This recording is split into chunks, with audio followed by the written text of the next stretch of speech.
Hello everyone, welcome to English Now. We have come up with another video which is of phrasal verbs. 10 phrasal verbs we'll be discussing in today's video. We discussed 10 phrasal verbs earlier in the previous video, and now again another phrasal verbs we'll discuss in today's video. It will be useful for new English learners or people trying to speak better English. So let's start the video with my telling you a very short story, a statement-like story. Yesterday I ran into a friend. We caught up and he brought up something interesting. Now this statement sounds natural, right? That's the power of phrasal verbs.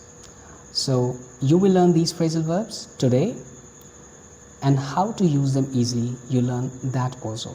So let's start the phrasal verbs with meaning, examples and explanation.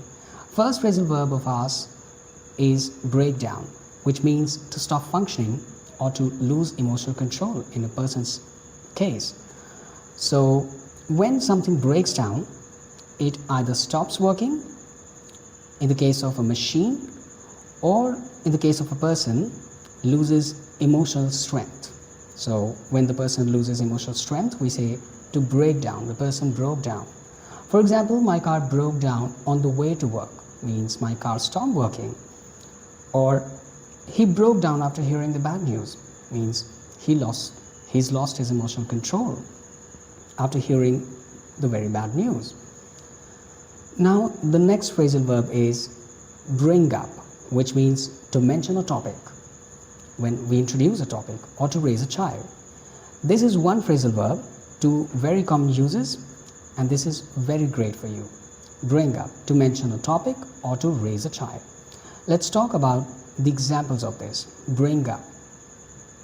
She brought up an important point in the meeting. Now she introduced an important point in the meeting. He was brought up in New Delhi. He was raised in New Delhi. He was brought up in New Delhi. He was raised in New Delhi. Our third phrasal verb is carry on, which means to continue doing something. This is simple but very powerful in spoken English. Carry on, to continue doing. For example, please carry on with your work.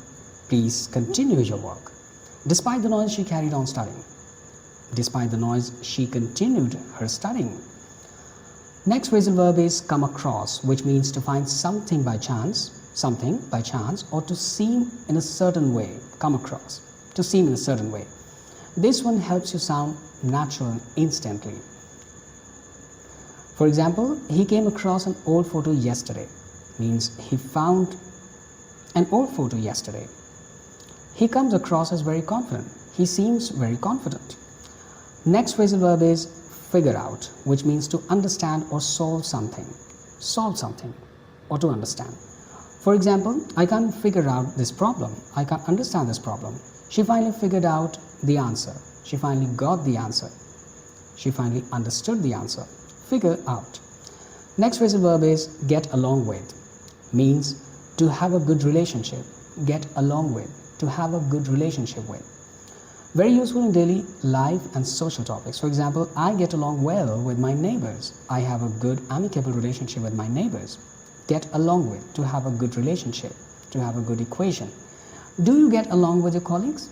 Do you have good equation with your colleagues? Look after means to take care of someone or something. Take care of. This is easy but essential. Very commonly used. For example, she looks after a younger brother, means she takes care of a younger brother.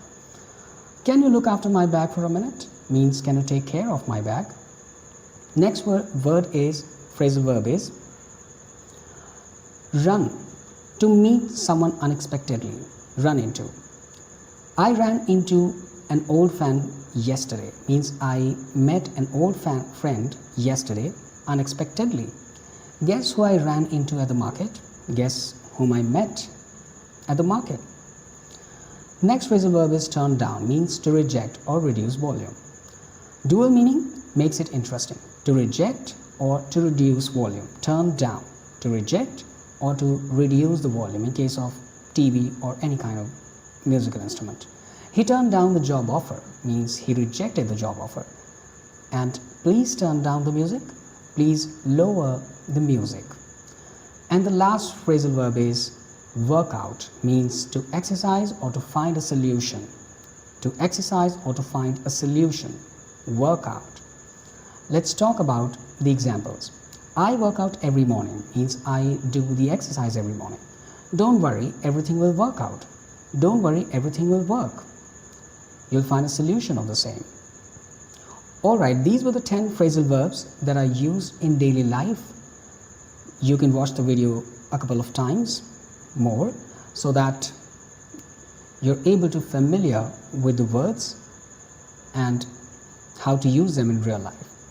Now, that's all for today's video. We'll again meet in a different video with a different topic.